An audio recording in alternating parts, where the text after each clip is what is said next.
Hi there, and welcome to part 2 of A Dance with Dragons Explained. If you haven't watched part 1 yet, please click the link above. Now picking up from where we left off last time. Chapter 26, The Wayward Bride.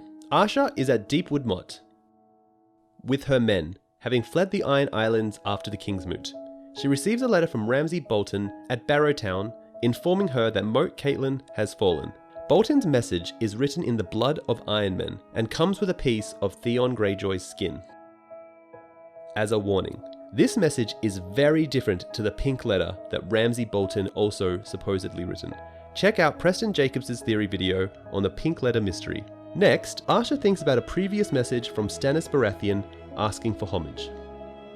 At 10 Towers, Asha received tidings that Euron had married her to Eric Anvilbreaker, so she now lingers at Deepwood Motte, knowing that she cannot return to the Iron Islands without having to submit to her new husband. Asha takes note of the fact that Deepwood Motte is an old castle, yet not a strong one, as proven by her quick capture of it.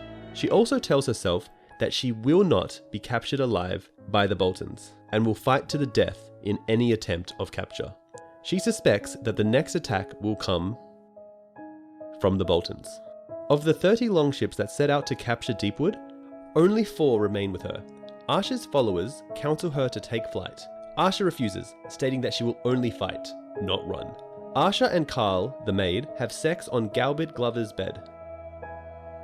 And she reflects on their long relationship, regretting that they cannot marry, as Karl is too lowborn.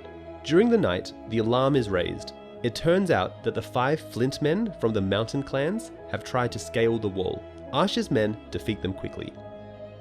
A single survivor claims that they were alone, attempting to save Lady Glover. But Asha's brutal interrogation reveals their true purpose, to open a gate for the 3,000 men coming to take Deepwood Motte. Asha is unsure who is leading these men, and she makes the sudden decision to try to flee for their ships. On the way back to the ships, Asha realizes that it is dangerous to speed through the thick woods at night, and they cannot light torches or else attract attention and an attack from the Northernmen. She decides to rest with her men and wait for sunrise in order to flee more quickly and safely. The Northmen catch up to them, however, and a bloody, confusing battle ensues. Asha observes that the Northmen are wearing shrubs and trees and thinks to herself that it is as if the very woods were attacking them. The battle continues with Asha fighting back to back with Karl. Amidst the confusion, she loses him and is eventually hit in the head with an axe by a Northman. Chapter 27, Tyrion and his captor arrive at Volantis, where Tyrion is put in chains so he'll be taken for a slave, and thus no one will listen to or help him. Tyrion tells his captor he knows that he is Ser Jorah Mormont, and that Jorah has been working for Varys. Tyrion further explains that he is also on a mission from Varys, thus making them allies, but Jorah is unmoved by his argument. Jorah takes a room in the merchant's house, chaining Tyrion to the wall for the night. The next day, they hear that the Golden Company, which Tyrion knows was hired by Aegon Targaryen and Jon Cunnington, is headed west, putting an end to Tyrion's hopes of being rescued by them in Volantis. In the morning, they head into the dining hall of the merchant's house, where Tyrion sees another dwarf who recognizes him. He tells Jorah, who is not concerned. Tyrion later reflects that this other dwarf seems somehow familiar. They then talk to the widow of the waterfront, a former slave and now the powerful widow of a triarch of Volantis, who is sympathetic towards Daenerys Targaryen. Jorah tells her that he needs to book swift passage to Meereen and Daenerys. She asks Jorah why he seeks Daenerys, and he answers, to serve her, defend her, die for her, if need be. However, the widow is unimpressed by his supposed motives, but when Tyrion is asked why he seeks Daenerys, he answers honestly. Whatever she would have of me, sage counsel, savage wit, a bit of tumbling, my cock if she desires it, my tongue if she does not, I will lead her armies or rub her feet, as she desires, and the only reward I ask is I might be allowed to rape and kill my sister. That brought the smile back to the old woman's face. This one, at least, is honest. Suddenly, a chaotic fight breaks out. Tyrion is attacked by the knife-wielding dwarf, but Jorah saves him.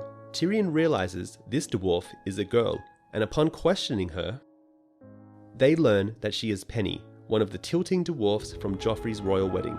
Her brother, also a dwarf, was mistaken for Tyrion and beheaded by sailors, but she was set free when they realized she was a girl.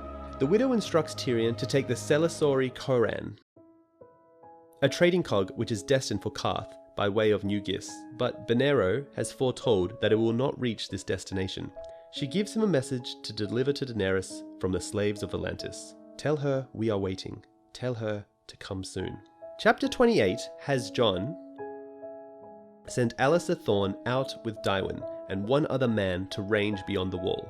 Thorne believes that Jon is sending him out to die, though Tywin mockingly says that they will teach him to be a true ranger. Thorne tells Jon that he will not refuse and give him the pleasure of cutting his head off as he did with Janos Slynt. Thorne warns Jon that men killed by the others still remember and he will come back if he is killed by one. Jon thinks to himself that he hopes Alliser Thorne does come back alive, as he is still a brother in the Night's Watch. Jon is also sending out two other rangings, one led by Black Jack Bolwer and another by Kedge Whiteeye. Jon descends the wall with Dolorous Edd, noting that he is receiving messages of need for more men from his commanders, as more sightings of wildlings are being reported. He wonders where he is to find more men. He sees Iron Emmett in the yard and asks to spar with 3 of his best men, telling them all to come at him at the same time. Rattleshirt sees them and tells Jon that he should fight a man and not boys, and they begin to spar. Rattleshirt is getting the best of him, despite fighting with a larger greatsword and no shield. Eventually, they lose their swords, roll, and the fight ends with Rattleshirt on top. He is dragged off, and Jon remarks that Rattleshirt fought well. This scene points to the possibility that Mance Rayder might be Sir Arthur Dayne. A raven arrives with a message that Jon's half-sister Arya is to marry Ramsay Bolton. The others ask how old his sister is, and he replies that she is 11, and that he has no sisters, only brothers in the Night's Watch. Jon later remembers his sister and the sword needle he once gave to her, wondering if she still has it. He goes for a walk and sees Melisandre, though at first he believes her to be Ygritte. Melisandre tells him that he should not worry over the matters of the heart, and that she sees that his sister will flee this marriage and ride towards them on a dying horse. She also foresees that 3 of the rangers sent out will die and come back eyeless. As she is leaving, she tells him that when the dead men return, he should take her hand and she will save Arya. Chapter 29. Davos is still imprisoned in the Wolf's Den, is awaiting his death and hopes that he will at least die honorably. He passes his time chatting to the guards, gaining a few favors in the form of candles, books, paper, and a quill, as well as learning a little more about the general history of the North. Davos writes a few letters to his sons to be delivered upon his death. It is then that Robert Glover appears at his door and politely asks him to follow. Davos is wary, but ultimately follows. He is led through secret hallways going in different directions, passing the Old God's Wood on the way. Eventually, they end up in a room of the new castle where Lord Wyman Manderly is waiting. Davos declines the offers of food and wine. Lord Wyman, though, apologizes for his poor treatment of Davos. Wyman tells him that they must talk fast, as the Freys wait above, and Davos can hear the sound of music and chatter above. Lord Wyman says that they must act quickly, for Davos is dead, and his head sits upon the seal gate. A criminal similar in appearance to Davos was executed in his place, his head and hands, with fingers carefully shortened, mounted on the wall. He then learns that Lord Wyman Manderly only plays along with the Freys because he has to, as his son Wylis Manderly is being held hostage, though he drinks for his safe return. Davos says he was quite convinced by Wyman's daughter's conduct, though he was confused by Wyla Manderly. Wyman responds that his young granddaughter was extremely brave to have said those things. There was truth in her words, as the debt the Manderleys owe the Starks and Winterfell can never be repaid. He adds that he cannot show any sign of contempt to King's Landing, for fear of the harm they might do to his son. Tywin Lannister told Wyman that he must confess his treason, yield White Harbour, declare his loyalty to King Tommen, and bend his knee to Roose Bolton. If he refused, Wireless would be killed as a traitor. White Harbour would be sacked, and his people would suffer the same fate as the Rains of Casmere. If he complies, his son will be released. By killing Davos, he has proved his loyalty to the Iron Throne and assured the release of Wireless, which Davos notes is a brave move.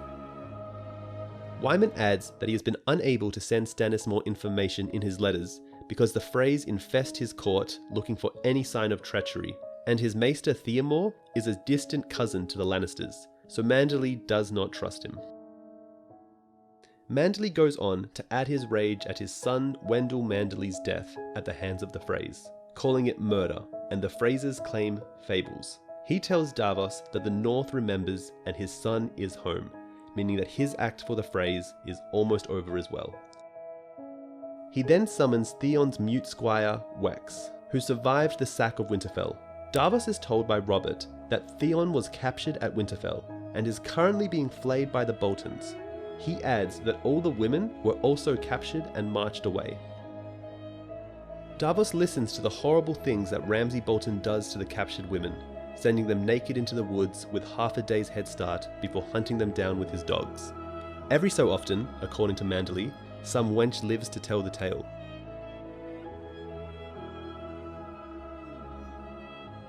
But most aren't as lucky.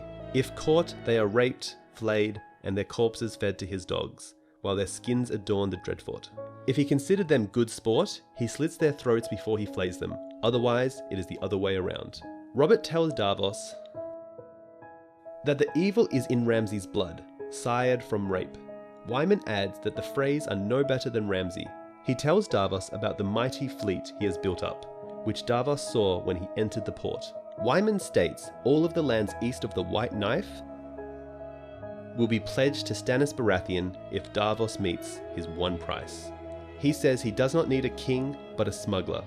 He needs Davos to smuggle home Rickon Stark, his true liege, and one who holds a stronger claim than Arya, who is soon to be wed to Ramsay Bolton. The true story about what happened at Winterfell comes out then. Wex hid in the Godswood, and Roderick Castle was murdered by Ramsay Bolton. Wex also says that 6 survived the siege, 2 of them the sons of Eddard Stark. 4 of the people went north, and 2 went another way. Manderley insists that they must have the boy and his direwolf as proof of his identity should the Boltons try to deny him. Wyman asks Wex to show them where they went, and he throws a dagger at the spot on a map. Davos looks long at where the dagger has landed, pondering whether it would be better to go back to the dungeons and eat porridge for breakfast, as it is better than places where men break fast upon human flesh instead. Chapter 30. Dany begins every morning counting the enemy ships in her harbour. Today, she has counted roughly 25. She has an argument with her Admiral Grolio, advising her to attack the enemy fleet with dragons. Daenerys tells him to attack with ships, but he replies that she dismantled his ships, and all the timber within 20 leagues has been burned, so he can build no more. Hizdahr has thus far had success in preventing further murders. She has had her betrothed followed, and Skarhaz Mokandik reports that Hizdahr has visited 11 pyramids, and it has been 26 days since a murder has been attempted. He summarizes that he must be one of the sons of the Harpy, or else these others would not have listened to his words alone. Skarhaz asks that he may question Hizdahr, but Dany will not let him, stating that she must trust Hizdahr or face open rebellion in the city. Skarhaz also advises her that the fleets in the blockade all have family members in Meereen, and that she should use them as hostages, a contemplation she also rejects. Barristan Selmy advises her that she has done a wise thing. Grey Worm meets with her next to tell her that the first refugees from Astapor are arriving in Meereen, and that Astapor is burning. Dany learns of the fall of Astapor, and that many inhabitants have contracted the bloody flux while under siege, with the survivors now fleeing towards Meereen. The survivors also say that they believed and waited every day for Daenerys to come and save them. She tells them that they will be safe in Meereen now. Dany is advised not to let the survivors and their illness into the city. and reminded again of Eroi, and of how sometimes those whom she tries to save end up worse off. There are further appeals to use the dragons. However, they are followed with comments that they cannot be controlled right now, and even the Unsullied are afraid to go into the dragon pit to feed them. Dani says she cannot and will not unleash the dragons at this point in time. Ultimately, she decides not to let the Astapori into the city, and that they should have a separate camp outside the city until the flux passes. So Barristan appeals to her to take the battle to the enemy. She then reminds herself that a queen represents her people and not just her own person. She thus decides that she cannot have the Unsullied take the field, or else she would have to leave the brazen beasts alone to defend against the sons of the Harpy, which will not suffice. She then says that she must marry Hisdar for the good of the people. Chapter 31. Melisandre is in her chambers looking into the fire and trying to receive her visions. When she looks for Stannis, she sees eyeless faces staring out, crying blood. Then she sees towers by the sea, followed by skulls rising out of the ocean, turning to mist, and great winged beasts flying in the sky. She tries to see the girl on the fleeing horse again, as she knows Jon will want to know more. But she cannot find anything. She does see that there is death around Jon, and that dangers and enemies lurk all around him. When Devon asks her what she sees, she replies with her usual answer, much and more. She doesn't let him know how difficult it is, or how much pain she endures to try and see these things, for fear of letting others know that this task is not as simple as she lets on. Melisandre knows and sees that Davos is the most loyal to Stannis, thus she has kept Devon back against the young boy's wishes. She knows that Davos has lost too many sons already, and although Stannis has ridden out, she keeps the boy in order to save one of Davos' sons. Melisandre does not sleep much, often just an hour a night, as she fears to dream and what she sees there, reoccurring images of the words Lot 7 and Melanie, which are probably her own memories of being sold into slavery. She sends Devon to go get Rattleshirt and bring him to her. She speaks with him and tells him to keep his bones on in order to keep the glamour spell active. She also asks that he go and fetch the girl she saw on the dying horse. She tells him of her vision and asks him where the girl might be, and being familiar with the north, he can guess her location, west of Long Lake. Their talk is disrupted by the single long drone of a horn, marking the return of the Rangers. She tells Rattleshirt to wait for him there, and she goes to see the Rangers, thinking of her prediction of 3 dead Rangers. Upon arrival, she sees Jon with the heads of Black Jack Bulwer, Hairy Hal, and Garth Greyfeather, impaled on spears. She walks with Jon and they go back to her room. There, he sees Rattleshirt, but she removes the glamour to show him that he is actually Mance Rayder, whom she has spared. She tells him he will bring Jon back his sister, but Jon mistrusts her. She does not reveal the difficulty of her glamour spell to the men, thinking to herself that the more effortless sorcery appears, the more men fear it, and her. The chapter ends with Jon agreeing to send Mance to save Arya. Chapter 32. Ben Bones, Skinner, Sour Allen, and Daemon Dance for Me return to the keep of House Stout from a search for some Frey men with Ramsay Bolton. Theon knows this means that Ramsay may want to take his anger out on someone, most likely Reek. He knows that Ramsay has been forced to restrain his violent outburst in Barrington, as he needs the loyalty of the Dustins and Risewells. But what he does behind closed doors is none of their concern. Ramsay then throws a severed head for Theon to catch, which he cannot because of his maimed hands. He does not recognize the head, as it is covered in blood, rotting, and bursting with maggots. Theon is then ordered to put away the men's horses. He is followed by Big Walder Frey, who, Theon notes, does not take after his older cousin's emulation of Ramsay. Theon asks Big Walder who the man's head belonged to, and he replies it was just an old man who called Ramsay Lord Snow. Then there is a feast, and Theon is chained to the wall and waits his turn to eat, though the dogs provide the night's entertainment by fighting each other for scraps. Theon remembers when Ramsay told him that all the dogs are named after peasant girls he hunted, raped, flayed, and killed.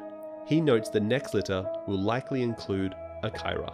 Then Roose Bolton enters the hall with some of his men. Here, it is discovered what happened to the Frey men and why they were searching. The Freys rode ahead of the procession of the Manderleys. Wyman Manderley stopped frequently to feast, but the Freys rode on and disappeared. Roose says that both Hostin Frey and Aenys Frey are distressed, but Ramsay says it is of no concern, as there are plenty of Frey men at the Twins. Roose is annoyed at his son and says that he is acting brash and foolish, and drawing attention to himself with his cruel and barbaric amusements. That his forebears were no fools. He notes that they have powerful allies in the Freys and the Lannisters, but the Northmen despise them and only accept House Bolton's authority grudgingly, with only the exception of Lady Barbary Dustin, whose support Ramsay would cast aside because she hates him. Roose points out that Lady Dustin was fond of his late son, Domeric Bolton, and holds Ramsay responsible for his death. Ramsay threatens to skin her into boots, and Roose informs him those boots would cost him the support of Barroton, House Dustin, and the Risewells. They talk briefly about the dead sons of the Starks and what might happen if they were to return from the dead with their wolves. Roose chides his son for openly discussing his part in the sack of Winterfell, pointing out that their northern vassals would turn on them in an instant if they learnt the truth. Roose then changes the subject by informing Ramsay that Stannis has marched from the wall, but not towards the intended trap at the Dreadfort that the Karstarks baited, thus revealing that the Karstarks are double-crossing Stannis. Roose tells Ramsay he is to wed the fake Arya Stark not in Barroton, but in Winterfell. By doing so, the clansmen who follow Stannis will be incensed to march on them, something they would not do otherwise. Once Stannis laid siege to Winterfell, Arnulf will turn on him there. Roose then requests Theon, which Ramsay refuses. Roose seemed amused by that. "All you have, I gave you. You would do well to remember that, bastard. Get the keys and remove those chains from him, before you make me rue the day I raped your mother." Ramsay whispers to Theon to say nothing, observe everything, and report back to him. As they ride to Barrow Hall, Roose tells Theon he knows what his bastard son has asked of him. He goes on to say that he knows what the real Reek was like, the opposite of what Ramsay has turned Theon into. He notes that he provided the first Reek as a servant to the unruly young Ramsay.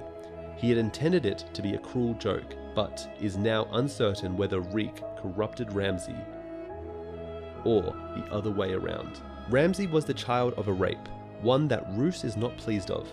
He chanced upon the beautiful young wife of an old miller while out hunting, and decided to practice the illicit tradition of the first night. So I had him hanged, and claimed my rights beneath the tree where he was swaying. If truth be told, the wench was hardly worth the rope. The fox escaped as well, and on the way back to the Dreadfort, my favourite courtier came up lame, so all in all, it was a dismal day. The wife showed up at the Dreadfort a year later with Ramsay. Roose had intended to have the woman whipped and the infant thrown down a well, but when he saw the child had his eyes, Roose stayed his hand and agreed to aid them. He gave the woman back the farm her husband's brother had stolen from her, had the brother's tongue cut out to stop him telling tales to Rickard Stark, Roose's liege, and periodically sent the woman a few pigs, chickens, and coin to help bring up the bastard child on the condition she never tell the boy who his father was. He thinks that woman may have had a hand in turning Ramsay onto desiring goals outside the rights of a bastard. They also discuss Domeric Bolton, Roose's true-born son, whom Roose suspects was killed by Ramsay. He also suspects that any true-born sons he has with his new wife, Walda, Ramsay will likely kill, though he admits this might be best, as he believes he will not live long enough to raise new sons to manhood, and considers child lords the bane of any great house. They finally arrive at Barrow Hall, where Theon is brought to Barbary Dustin, Lady of Barrowton. He is introduced as Theon Greyjoy, true lord of the Iron Islands, which frightens Theon into fits, having been tortured into calling himself Reek. She asks Roose if Theon has gone mad, and he replies he most likely has, but it doesn't matter. Theon claims he is not the Turncloak. Theon died at Winterfell. Chapter 33. Tyrion is aboard the Solori Corrin, a trading cog on the way to Karth. He watches the evening prayer led by Makoro, a red priest from the Summer Islands and Benaro's right hand. Tyrion asks Makoro what he sees in the flames, to which he replies, dragons, true and false, with Tyrion in the middle of it all. Tyrion befriends Penny, uneasily at first. He apologizes for what has happened to her brother, Oppo, and tells her it was not him that killed her brother, but rather his sister, Cersei. Regardless, she still blames Tyrion and barges off. Later, there is a terrible storm, following which Tyrion spies Penny again. She says that the storm frightened her and thought she may have died. Penny tells Tyrion that she does not truly blame him for the death of Oppo. After their talks, Penny spends more time up on the deck, whereas earlier she spent much of the time hiding away in her cabin. After that, they begin to spend more time together. Tyrion's witty, playful attitude begins to cheer her up, and he hears her laugh and act a lot more like the girl she is. They then draw close to the coast of Valyria. Tyrion sees the fires of the 14 flames, he watches them and talks to Makoro. As they draw closer, Tyrion thinks about prophecies, and if they may be confused with multiple Targaryens. Makoro says that he has seen in his flames that there are others seeking Daenerys. Tyrion asks Makoro what else he has seen, to which he replies that he sees only their shadows, but one most of all. A tall and twisted thing, with one black eye, 10 arms, sailing on a sea of blood. Chapter 34. Bran, Hodor, Jojen, and Mira are still dwelling in the cave of the Children of the Forest and exploring its chambers. Bran uses his ability as a skin changer to enter Summer and Hodor. They begin to name some of the Children of the Forest as their own names are unpronounceable by the human tongue. Bran names one of the females Leaf, who is always adorned with leaves. She is one of the few children who can speak the common tongue. Others are called Ash, Scales, Black Knife, Snowy Locks, and Coals. Jojen is growing extremely sad and solemn, and still has fits of shaking. His sister, Mira, does her best to keep up the spirits of both her brother and Bran. The three-eyed crow teaches a powerful Bran how to enter into ravens. He learns that all of the ravens around the three-eyed crow have children who have passed away and remain in the skins of these animals. He also learns to use werewoods to look into the past. The three-eyed crow tells Bran that he was once a lord called Brynden. The children feed Bran a bowl of werewood paste, Jojen paste, to awaken his green-seeing gifts. Bran sees his father, Eddard, through Winterfell's heart tree, and learns that he can view the past, present, and future through the werewoods. The last Greenseer tells Bran that he is haunted by his own ghosts, a brother that he loved, a brother that he hated, and a woman that he desired, but knows from experience that you cannot change the past. When he gets tired, he sends Bran away. Hodor carries Bran to his bed. In his sleep, Bran sees the following visions through Winterfell's heart tree. His young father praying with a bowed head. Let them grow up as close as brothers, with only love between them, and let my lady wife find it in her heart to forgive. Probably Robb and Jon. A girl and younger boy play fighting with branches, Lyanna and Benjen. A pregnant woman coming out of the black pool praying for a son to avenge her, God's Eye. A slender girl on her toes kissing a knight as tall as Hodor, Old Nan and Duncan. A pale, dark-eyed youth cutting 3 branches from the werewood and shaping them into arrows, Brandon Snow, the bastard brother of King Thorin, the king who knelt, fashioning 3 arrows to kill the 3 dragons. Other lords of Winterfell, tall, hard, stern men in fur and chainmail. A bearded man forcing a captive down on his knees, and a white-haired woman killing the captive with a bronze sickle. Bran cries when he sees this, but he can taste the dead man's blood in his mouth. Chapter 35. A respite at the falling of snow motivates Jon to range beyond the wall, leading the new recruits of the Night's Watch who follow the old gods to the same grove of werewoods in the haunted forest where he and Sam swore their vows. Scouting ahead of them go Tom Barleycorn, Big Little, and Luke of Longtown. There are 6 new recruits: Harith the Horse from Molestown, Aaron and Emmerich from Fair Isle, Saturn from Old Town, and the wildlings Leathers and Jax. Of the 63 wildlings that John invited to join the watch, Leathers and Jax are the only 2 to accept so far. Among the other wildlings come to the wall, 19 are girls and women and were sent to Harden's Tower to avoid trouble with the men in Castle Black.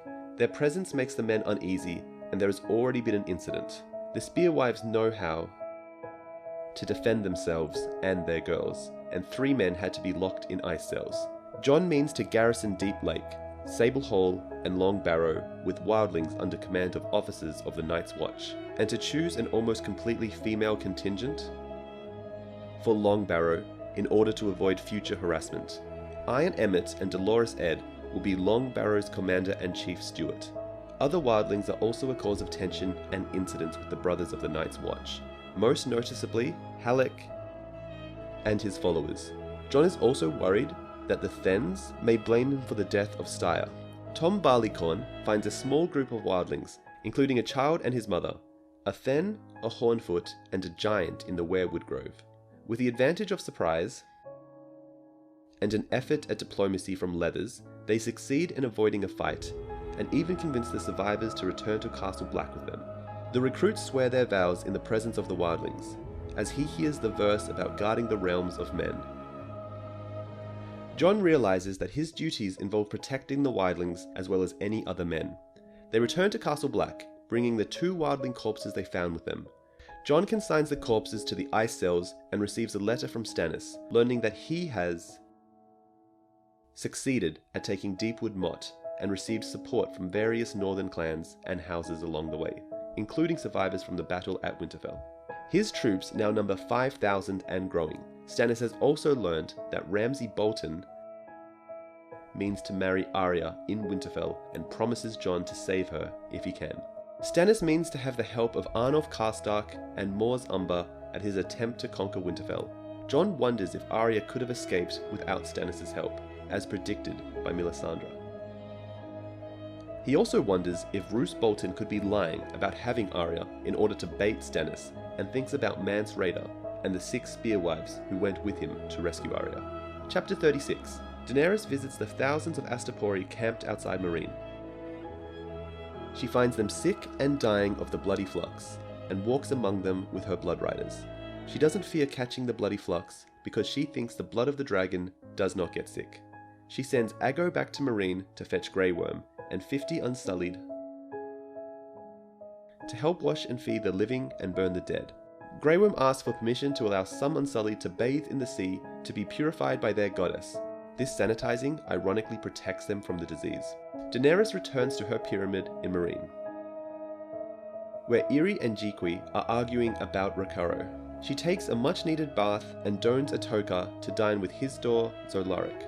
Reznak Moreznak and Galaza Galar inform her that her body must be inspected by the man's house before the wedding. Daenerys first refuses to follow the tradition, but is then convinced to do so. She is asked to open the fighting pits as a wedding gift, but refuses to do that. While waiting for dinner, Hisdar informs her that Yunkai will make peace so long as they're free to resume slaving. But then Sir Barristan notifies her that the Yunkais are on the march, and Daario Naharis has returned. Daenerys excuses herself from dinner and meets with Daario. Daario informs her that several of Yunkai's sellswords defected to him, but Brown Ben Plum and the second sons in turn went over to Yunkai. Then Daenerys commands the gates closed, with the Astapori outside, and gives in to her desires and beds Daario. Chapter 37. The Arya imposter, Jane Poole, is preparing for her marriage to Ramsay Bolton. Out of fear more than anything, Theon reminds her that she should think of herself as Arya Stark at all times in order to avoid the dangers of enraging Ramsay. Her plight moves Theon considerably. Theon has been chosen to ceremoniously present Arya in marriage to Ramsay, since he was the longtime ward of Eddard Stark, and it is widely believed that Arya's true-born brothers are dead, and while Theon believes Bran and Rickon Stark to be alive, he does not dare to reveal that. Meanwhile, Winterfell is suffering from both a hard white frost and the looming menace of the coming of Stannis Baratheon's troops. Even so, Ramsay marries fake Arya in the Godswood. A bard by the name of Abel arrives uninvited, with 6 women followers to perform for the wedding. Theon believes that he hears his name, Theon, whispered by the godswood, after months of thinking himself only as Reek. That and the memories of a different life in a far livelier Winterfell shake him deeply. After the marriage, there is a banquet with many northern guests, including Lord Wyman Manderley, who was particularly pleased with the meal, Frey pie theory. Lady Dustin engages in a surprisingly frank conversation with Theon about her mistrust of the Boltons and of the Maesters of the Citadel. Maesters are not to be trusted. Ramsay calls for Theon, cruelly humiliating and degrading both him and the fake Arya, Jean, in his quarters. Chapter 38. Balon Swan has arrived in Sunspear with the skull of Gregor Clegane. He asks that Doran Martell takes his seat in the small council, and that Marcella Baratheon and Tristan Martell accompany them to King's Landing. His captain of the guard, Areo Hotar, notes that many of the Dornish nobility present, including the Sand Snakes, bastard daughters of Prince Oberyn Martell, do not join in the toast Prince Doran makes to King Tommen Baratheon. Hotar also notes that Balon would be more of a challenge to kill than Aerys Oakheart was. When the feast is done, Prince Doran summons his daughter, Arianna, and the Sand Snakes to his Solar and tells them that he is arranged so Marcella will tell Balon that it was Darkstar who injured her and killed Aerys. Once that is done, Obara Sand is to lead Balon to Darkstar's lair at High Hermitage and destroy him. Doran also reveals to the Sand Snakes that sources loyal to him in King's Landing have told him the truth he was not meant to hear of his visit to the capital. Queen Regent Cersei Lannister plots to have Tristan killed on the way. An ambush is planned somewhere in the Kingswood, where their party will be attacked by outlaws, and Tristan will be slain. Blame for the attack will be placed on the imp, Tyrion Lannister, as the outlaws will be crying, "Half-man!" during their attack, and Balon will claim to catch a glimpse of the imp, but no one else will. The Sand Snakes are disbelieving. But Doran points out that the Knights of the Kingsguard are sworn to obey, regardless of their personal feelings on the orders, and points out that Balon argued against travelling by sea to return to King's Landing, as this would disturb the planned arrangements. Doran still does not want to defy the Iron Throne openly, so Nymeria Sand is to accompany Marcella back to King's Landing and take the seat on the council, while Tyene Sand is also to travel to King's Landing, ordered to get close to the new High Septon, and thus give the Martells an ear amongst the faith. Chapter 39. Jon sends Val north to find Tommen Giantsbane and offer him and his followers shelter south of the Wall. Bowen Marsh, Septon Celador, and Othorn Yarrick talk to Jon with various complaints. They disapprove of Leathers as Castle Black's Master at Arms, Saturn as Jon's steward, and his decision to negotiate with Tormund and allow him and his men through the wall. They are also nervous about the fact Jon is keeping 2 corpses in the ice cells, and react with outrage and horror when Jon reveals he is waiting for them to rise. Ignoring Jon's arguments that the Watch knows next to nothing about the Whites or their masters, and need to learn more if they are to defeat them. Ignoring their protests, Jon tells them of a large group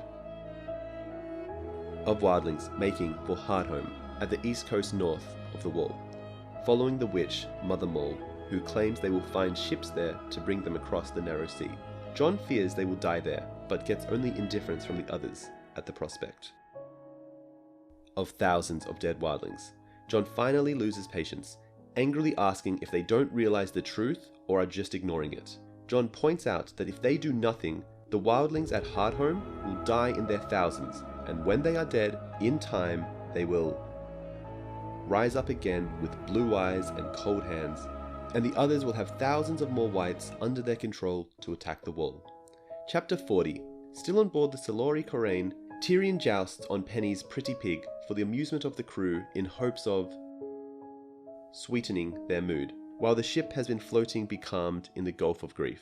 Attempts to tow the cog north in hope of finding a breeze using small rowing boats have been unsuccessful. Tyrion and Penny are talking when the ship suddenly starts to move. Everyone cheers until they notice the storm front looming on the horizon. Mokoro states this is the storm from his visions, the reason that the ship won't reach Karth. During the storm, The main mast breaks, crippling the ship. Mikoro and others are swept overboard. The captain and the cook die, and Tyrion is wounded from a splinter. For 19 days the ship barely manages to stay afloat as food and water dwindle and the sun beats down on them relentlessly. Then a sail turns up on the horizon, reigniting hope in them until Jorah realizes it's a slaver ship and draws his sword. Chapter 41. A winter snowstorm has hit Winterfell. Roose Bolton comments that the northern gods do not favour Stannis, as he is at the mercy of the weather while they are sheltered in Winterfell. His men cheer. But Theon does not join in, and notes that the Freys do not join in either. Unfamiliar with the north that has claimed 3 of their lives already, Wyman Manderley is eating at a feast of porridge, while Harewood Stout and Horsebane Umber chat. Theon spent last night awake, dreaming of escape, but ultimately decides he has nowhere to go. He is a ruined man in a ruined castle, and this is where he belongs. The bard Abel plays the Dornish man's wife with one of his women, but he switches the lyrics to a Northman instead. Theon fears that this will be seen as a spite to the Boltons, cost the man his life, angering Ramsay and getting Theon flayed as a result. But when both of the Boltons laugh, the others see that it is safe, so they laugh as well, and join in with the bawdy song. His thoughts fall to the fake Arya, taking note that she remained locked away in her room. There are whispers that Ramsay keeps her chained naked to the bed, but Theon believes that it is only the guards that keep her there. He has seen bruises on her body, as Sour Allen has assigned Theon as Jane's handmaid. Theon told her that Ramsay only hurts people when they make him angry, so she should do as he says and no harm will come to her. But she only cried and called him Theon, and he corrected her, telling her that his name is Reek. Rowan, one of the bard's women, comes up to Theon and asks him about his exploits, telling him that Abel can make a song about his capture of Winterfell. She questions him on how he was able to conquer Winterfell so easily, wondering if there is a secret entrance or another way that he used to get in. Theon thinks this is another ploy from Ramsay, as he desires Rowan, so he runs away, leaving her.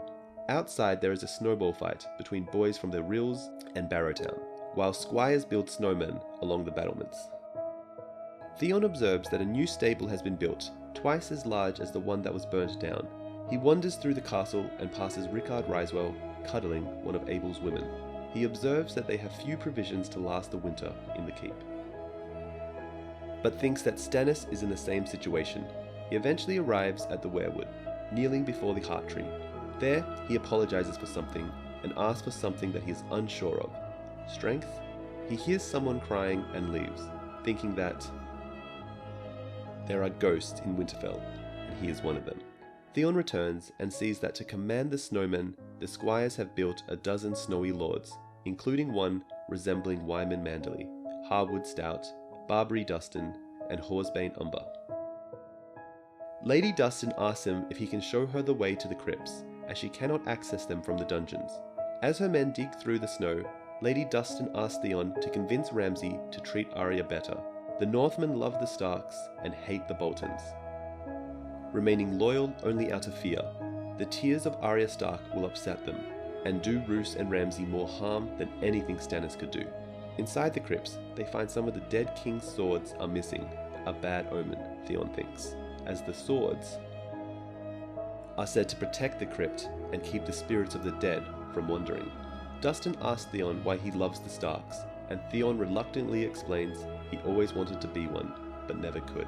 Dustin remarks that they are similar in that regard, explaining how Brandon Stark took her maidenhead and was enamored with her rather than with his betrothed, Catelyn Tully. Rickard Stark arranged the betrothal of his eldest son to Catelyn, a match that served his ambitions more than one to Lady Barbary, a daughter of one of his own northern vassals. After Brandon's betrothal to Catelyn, the ambitious Lord Risewell wanted Barbary to marry Eddard, but after Rickard and Brandon were both murdered by the Mad King, Eddard fulfilled his older brother's betrothal to Catelyn to ensure support from Riverrun during Robert's rebellion, left to marry Lord William Dustin. She blames Ned for Lord Dustin's death at the Tower of Joy during Robert's rebellion. She felt slighted that Eddard merely buried her husband in Dorne. yet went to great lengths to transport his sister's body north to be buried at Winterfell. She claims that she intends to seize Ned Stark's bones, delayed by the Ironborn's occupation of Moat Cailin, and feed them to her dogs, rather than let them be buried in the crypt. On the way back up, she tells him to repeat nothing to the Boltons. Theon swears he will not, to which she says he has been trained well, leaving him there. Chapter 42. Stannis' host departs from Deepwood Motte. Asha is chained and carried on at the back of the baggage train under guard by Alysanne Mormont. Stannis means to bring her to Winterfell to show off the Kraken's daughter as his captive, and a sign of his strength. They believe the 300-mile march through the Wolfswood should take them about 15 days to Winterfell. She bent her knee at Deepwood Motte, since others have bent the knee before, such as Balon, who rose again to fight another day. As part of her surrender, Stannis spared the rest of her Ironborn, imprisoning them at Deepwood. She listens to talk between the Northmen, seeing their pride in their king, though she predicts many, if not all, will die in a siege attempt of Winterfell. So Justin Massey takes a courteous nature with Asha, treating her well. She knows he's only after her lands after losing his, but takes his company over being left alone. After a few nights, she is brought to Stannis and tries to treat with him. She asks to be freed of her chains, and that his brother Robert Baratheon was renowned for turning his foes into friends, but Stannis refuses. Massey tells her that she shouldn't have mentioned Robert, as it angered Stannis. The snow begins to take a toll on the passage of the southern men. However, the Northmen are used to this weather and proceed quickly. Later she hears that the Queen's men, worshippers of the Lord of Light, begin to contemplate a sacrifice to appease their god and blow the storm away. Stannis does not listen to them, nor does he listen to the pleas to make camp and wait out the storm. After 15 days, the estimated time of arrival, they have only made half the distance, through 9 days of storm. After 30 days, they have yet to reach Winterfell. Morgan Little, the man who nearly slayed her at Deepwood Motte, comes to apologize, but only for calling her a C-word, not for nearly killing her. Later, they reach a small crofters' village, where they make camp and try to catch some fish. Asha realizes that Stannis is now a gaunt figure, having lost much weight on the march. They are encamped now and locked in by snow, unable to move. Worse, they have almost no provisions and are starving. Chapter 43. Daenerys Targaryen wakes up beside Daario Naharis. She is hesitant about her upcoming wedding. Daario asks her to marry him instead, but truly, he knows that she cannot and will not. Outside, the Yunkai are massing more ships, building siege weapons to throw rocks at the city. However, no rams or siege towers are built, as the siege is intended to cause famine and disease to force Meereen to succumb. Daario introduces Dany to 3 Dornishmen who say they have specific gifts for the Queen: Quentyn Martell, Garrus Drinkwater, and Archibald Ironwood, who defected to Daario, reveal themselves to her. A parchment is presented, describing a secret alliance between Dorne and the Targaryens, signed by William Darry and Oberyn Martell, that would be sealed by marriage between Viserys and Arianne Martell. Dany laughs when she learns who Quentyn is, as his mercenary nickname was Frog, and she remembers the story of a frog turning into a prince. Dany remembers Quaith's earlier prophecy. The glass candles are burning. Soon comes the pale mare, and after her the others, Kraken and Dark Flame, Lion and Griffin, the Sun's son and the Murmur's dragon. Trust none of them. Remember the Undying. Be aware the perfumed seneschal. She recognizes Quentyn and the arms of House Martell as the Sun's son she must be wary about. Daenerys refuses to marry Quentyn. The Dornishmen make one last plea before Dany's wedding, which she denies, and then goes through with her marriage to Hizdahr zo Loraq. Chapter 44. Queen Celeste arrives at Castle Black with Shireen, Patchface, Axel Florent, and others, all on their way to the Night Fort. They are accompanied by Tycho Nesaurus, an emissary of the Iron Bank of Braavos. Jon warns Selyse that the Night Fort is still mostly in ruins, and advises her they may be more comfortable at Eastwatch by the sea. The Queen says that they are not safe there and insists on going to the Night Fort. Then, Wun appears, startling the ladies. The giant speaks a few kind words, but mangles them. Jon tells the women he is only just learning the common tongue, as all giants speak the old tongue. Wun Wong's laugh startles and frightens the group. causing Sir Patrick to draw his sword. John warns him to never draw his sword against a giant, as he is protected by guests right here, which John says they still honour in the north. John then offers to give Tycho a tour atop the wall, but he prefers to speak with John now, preferably in a warm room. Tycho tells John that the Iron Throne has ceased all debt payments to the Iron Bank. John thinks this must be madness on part of the Lannisters. He thinks that the Iron Bank may want to support Stannis in his war to ensure that the debt is eventually paid. John asks for a favour, to borrow ships and a loan to keep the Night's Watch fed until spring. Tycho says this is impossible, but after a few hours of drinking and haggling, they strike a deal. With the 3 ships added to the East Watch fleet, John counts that they now have 11 ships. He hopes to bring the wildlings down from Hardhome around the wall in order to save them, and not have them become more whites enthralled to the others. However, he's unsure if Mother Maul will be desperate enough to trust her people to the men of the Night's Watch. He discusses things further with Tycho. He asks after Maester Aemon, Gilly, and Sam, but Tycho knows nothing, and John can merely hope they have reached Old Town. They talk about an unknown fleet prowling the narrow sea and rumours of dragons coming from the east. John jokes that a dragon would warm things up. Tycho says sternly that his people are descended from those who fled the dragon lords of Valyria, and they do not joke lightly about such, so John apologizes. They make their way to the common hall, where Axel Florent asks John to see Val. John summarizes that he must know the woman is gone. He then excuses himself and leaves, pondering the dangers of the agreement with Tycho, uncertain if the Watch will ever be able to repay the Iron Bank, but John knows that between being bankrupt and dead, he made the right choice. He also takes another moment to marvel on the stupidity of the Lannisters. The Iron Bank is notorious for disposing royalty who don't repay their debts, and he notes, if Stannis makes a deal with the Braavosi, he will acquire enough money to hire numerous sellsword companies to bribe as many lords as he needs, and keep his men fed, armed, and supplied. John muses that unless Stannis is lying dead beneath the walls of Winterfell, he may just have won the Iron Throne. He goes to sleep, but is woken by Mully, who tells him that a girl has arrived on a dying horse. John's thoughts instantly go to Melisandre's prophecy, and he giddily thinks that Arya may have come to him. He also thinks about plans to keep Arya safe. She cannot stay at the wall, for Stannis will marry her off to one of his vassals, so as to gain a claim to Winterfell. And John doesn't know, but fears what Melisandre may want with her. John speculates that he might convince Tycho to make arrangements to have Arya fostered with a noble family in Braavos, or the Free Cities. When he meets her, however, to his disappointment, John sees that the girl in question is not Arya. She is too old. He recognizes her as Alice Karstark, having met her before when they were both children, when her father brought her to Winterfell in hope of negotiating a marriage between her and Robb. She warns him not to let Cregan Karstark take her back with him when he arrives, as he and his father Arnulf Karstark intend to force her into marrying Cregan. She also learns the truth about her father's execution from John, and is unsurprised to learn that Robb killed him for murdering prisoners in a fit of rage. Her father was a brooding man, and her uncles are no better. Alice asks John if there is still a blood feud between them after the death of her father, but he assures her that men of the Night's Watch hold no grudges. She tells him that after Jaime Lannister killed her 2 elder brothers and her betrothed at the Battle of the Whispering Wood, she and her brother Harry are the rightful heirs. However, Harry's been a captive for a year. Arnulf only declared Carhold for Stannis in the hope it would provoke the Lannisters to execute Harry.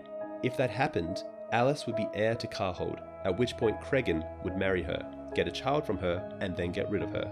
John offers to write to Stannis about the matter on her behalf, but Alice reveals that the Karstarks are playing Stannis false. They have long been in league with Roose, and are only waiting for his word to betray Stannis. Alice entreats John to protect her, as he's the only hope she has left. Chapter 45. Arya wakes up after entering into Nymeria again. She remembers being feared, but only when she dreams. Arya is still in the House of Black and White in Braavos. She has been blinded, to train her to use her other senses, recognize lies from the tone of voice, walk and work without seeing, even fight. She calls herself Blind Beth now. She goes over her list of names, but remembers that was someone else, not her, not Blind Beth. the kindly man asks her his usual questions about 3 things she has learned. Arya learns to play the lying game with the waif. This time, however, she is blind. So instead, she learns to use tone of voice to hear the lies. Arya has gotten better at speaking High Valyrian, though the kindly man insists she learns the language of Lys and Pentos as well. As she continues to learn her skills as a blind girl, the kindly man tells her that she has 5 senses and she should learn to use the other 4. An acolyte gets into a duel of staffs with her, teasing her throughout the lesson. She reminisces that she liked being the cat of the canals. She thinks about when she killed Darian, the deserter from the Night's Watch. The kindly man told her that they are not gods to judge who lives or dies. They are just servants of him of many faces. He explains that they are death's instruments, not death itself. As she goes out to beg, the waif helps her to look the part, putting on a blindfold and giving her pox-marked scars to make her look ugly. As she goes out into Braavos, past the Inn of the Green Eel, she goes over the areas where she has begged in her mind. Arya crosses the bloody bridge and makes her way to Pintos at the end of Ragman's harbour, near the edge of the drowned town. She hears that 2 Lycian pirate ships, the Good Heart and the Elephant, were driven north by a storm and found wildlings at Hardhome. The wildlings were eager to board the ships that were prophesied by the witch, and the pirates took the women and children on board, yet meant to sell them as slaves. The Good Heart was damaged in another storm and was forced to make for Braavos, where the Sea Lord seized the ship since slave trade is forbidden in Braavos. Arya regularly has wolf dreams, and it is revealed that she has also learned to enter a cat. She uses knowledge gained through the cat's eyes to impress the kindly man, telling him that she knows it has been him who was hitting her, but without mentioning the cat. Apparently, this completes her blind training, because when she opens her eyes again, she sees a candle flame, and she's never seen anything so beautiful before. Like Bran, darkness seems to improve her warging abilities, which is probably why her eyesight was taken from her. Chapter 46. One of Rhaegar Ryswell's men has been found dead at the inner wall of Winterfell. Theon hears Lord Ryswell declare that he must have fallen off the wall drunk, but he suspects it might have been murder, as do some others. Roose Bolton and his host are still stuck inside Winterfell's wall due to the relentless snowstorms. They expect Stannis' forces to attack them, but have no idea how close he may be due to the storms. Tensions rise among the people inside Winterfell, with no one quite certain whether it is a good idea to wait passively for Stannis or instead to pursue him outside. It doesn't help that food is scarce and distributed quite unevenly. Holly, one of Abel the Bard's washerwomen, sits down next to Theon, who is upset that she has touched him.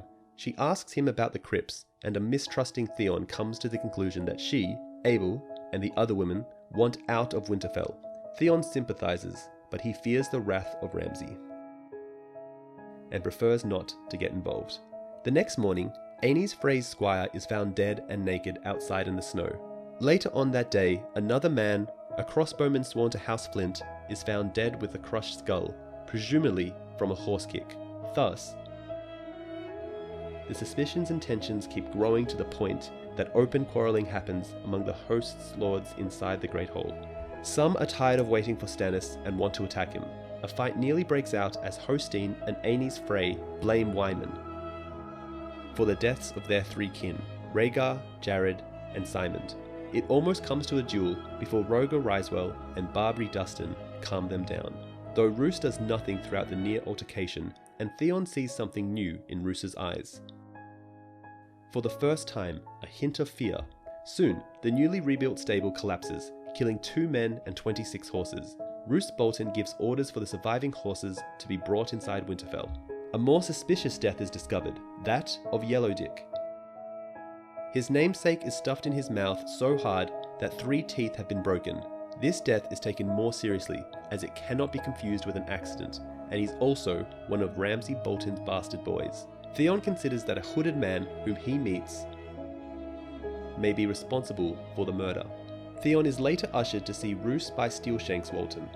Roose says that Theon has been seen where all the murders have occurred. However, Theon is freed from suspicions due to his weakened physical and psychological state, as remarked by Lady Dustin and Rhaegar Ryswell. It is now, however, undeniable that someone has been committing murders, possibly at Stannis' behest. The resulting suspicion flames the tensions between Freys and Northmen, who are reminded of their role in the Red Wedding and all the Northmen they killed. Even Lady Dustin calls the Freys out. "Even Dustin's out of Barrow Towns." Lady Dustin parted her lips in a thin, feral smile. "The North remembers Frey." Suddenly, a war horn and drum is sounded, and the forces inside the Winterfell walls begin to believe that Stannis has arrived. Theon goes to pray in the Godswood, seeing hints of Bran's very face in the weirwood, hearing it whisper his name. Holly, Rowan, and a third washerwoman appear, claiming to have come for him. Theon believes that they are behind the murders and want to kill him now, but they deny his suspicions and insists that there will be no more hurt for him, but instead a nice quick death. But first, he must see Abel. Chapter 47. All remaining crewmen and passengers of the Solari Cohoran are sold into slavery into a Yunkai camp near Marine. Tyrion and Penny are sold together to Yezin, an immensely fat Yunkaish, though Brown Ben Plum tries hard to buy them. Tyrion suspects this is because the sellsword knows him and wants to claim Cersei's bounty on his head and put under the charge of his retainer called Nurse. Tyrion sees Jorah Mormont brought on the auction block behind them. The knight tried to fight off the slaves and was beaten almost to the point of death. His face is so swollen as to be almost unrecognizable. Tyrion convinces Nurse that Mormont is an essential part of their show and needs to be bought too. Jorah fought bravely, killing 3 slavers before being captured and beaten so severely. The fight went out of him once he heard that Daenerys had wed his daughter Zolorik. Once purchased, they are brought to Yezin's pavilion, where they meet some of his other treasures, and his most prized possession, Sweets, a hermaphrodite. They are also fitted with slave collars, which Tyrion does not mind as he observes that the collars can be removed. There, they find out that the sellsword, who also tried to buy them, was Brown Ben Plum of the Second Sons. In the evening, Tyrion and Penny are summoned to perform a joust for the guests of Yezin, including the Yunkaish Supreme Commander Yukaz Zo Yunkaz. The joust is well received, following which they are to pour wine and water for the guests. One of the men heard Tyrion's boast of his skill at Saivas. Tyrion plays against him and wins, angering the man. He also plays Ben Plum as his master bets on him. He wins 4 out of 5 matches and earns much gold for his master. As a reward for their great jousting performance, the Yezin announces they are to repeat it in the great pit of Daznek, in front of tens of thousands of people. Chapter 48. Jaime arrives at Raventree Hall, under siege by Jonas Bracken. The siege here is much smaller than the one at Riverrun, as the intentions are not to storm the castle, but rather to starve them out. The siege has been going on for 6 months, and there is not much hope of rescue for Tytos Blackwood, as it is only a matter of time. Jaime meets first with Lord Jonas, who is in an intimate position with Hildy. After she leaves, Jaime inquires as to what Jonas seeks from the situation. Jonas insists on acquiring a quarter of the House Blackwood lands, saying that they were stolen from them long ago, and that Tywin Lannister promised them to Jonas if he subdued the Blackwoods, which Jaime points out technically they have not. Jaime also chides the Bracken man, saying that they were once an enemy of the king when they had sided with the Starks, and keeping his head is more than enough compensation. Bracken protests that he will keep faith with the crown as he did with the Starks. Jonas adds that a dozen good men of his died at the Red Wedding with Robb Stark, and he bent the knee because he saw no point in fighting for a lost cause. Jaime remarks that Lord Jonas is a prudent man on hearing this, yet privately thinks Blackwood might be considered more honourable. Jaime then goes to parley with Titus Blackwood. Inside, he sees the castle's massive weirwood tree from which the castle derives its name. The tree is black and leafless. Titus tells Jaime that it is the fault of the Brackens who poisoned the tree, and in 2,000 years it will turn to stone as weirwoods never rot. As they treat, Jaime tells him that he does not have to physically kneel to him. They agree to a confession, fealty, pardon, and financial sum as well as lands. Finally, they discuss the matter of a hostage, and Jaime follows Bracken's advice and asks for Bethany, Blackwood's daughter. But Titus refuses, as she is his only daughter. They eventually agree to sending Hostor, as he is a bookish boy who may enjoy his time in King's Landing and all the books there. Jamie then leaves quickly as he has appointments in Riverrun and King's Landing. The boy is ready to leave with him within an hour. Before departing, he meets Sir Jonas to tell him the resolution, but also informs him that a daughter of his is to attend to the Queen in the capital, as she too is to be a hostage. Jamie might have made some mistakes here, leaving both Bracken and Blackwood primed to rise up and join Aegon's cause. Jamie rides to the village Pennytree with Hoster, who tells him of the history of the lands and animosity between the Blackwoods and Brackens. In the village stands an ancient oak tree with pennies nailed to it. There, Brienne of Tarth finds them, bandages on her face, and with the sword Oathkeeper. Brienne claims that she has found Sansa and that Jamie must accompany her alone, or else Sandor Clegane will kill the girl. Chapter 49. Melisandre is conducting the marriage ceremony between Alice Karstark and Sigon, the new Magna of Then. Only a few brothers of the Night's Watch attend, along with Queen Selyse, her queen's men, and a few king's men that Stannis Baratheon left behind. Meanwhile, Jon Snow has ordered Clydas to dispatch a raven to Deepwood Motte in order to warn Stannis of Arnulf Karstark's treachery. Cregan Karstark followed his niece Alice to Castle Black a day after her arrival.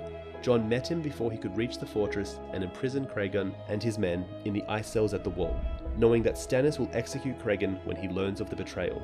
Jon tries to get Cregan to take the Black and accept Alice's claim to Carhold. Cregan will not hear about it, but Jon thinks time spent in the ice cell might change his mind. At Alice and Sigon's wedding feast, a raven brings message that the relief fleet for Hardhome, delayed due to the bad weather, has now left Eastwatch by the Sea. Cotter Pike is commanding the fleet, and he left behind Glendon Hewitt in charge of Eastwatch. Jon is unsure of Glendon's loyalty due to his association with Janos Slynt and Alliser Thorne. Axel Florent once again presses Jon to release the whereabouts of Val, as he intends to marry her, but Jon scoffs at the idea. The wedding feast comes to an abrupt end when a horn is sounded twice, announcing wildlings. Jon knows Val has succeeded in her mission, and that Torment Giantsbane has come at last.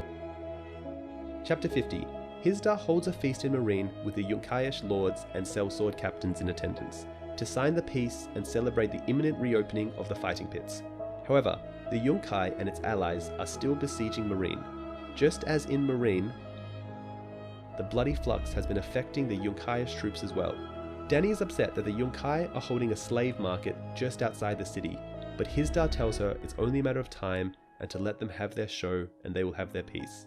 The Yunkai have brought representatives of the 4 sellsword companies serving them: the Tattered Prince for the Windblown, Gylo Regan for the Long Lancers, Bloodbeard for the Company of the Cat, and Brown Ben Plum for the Second Sons.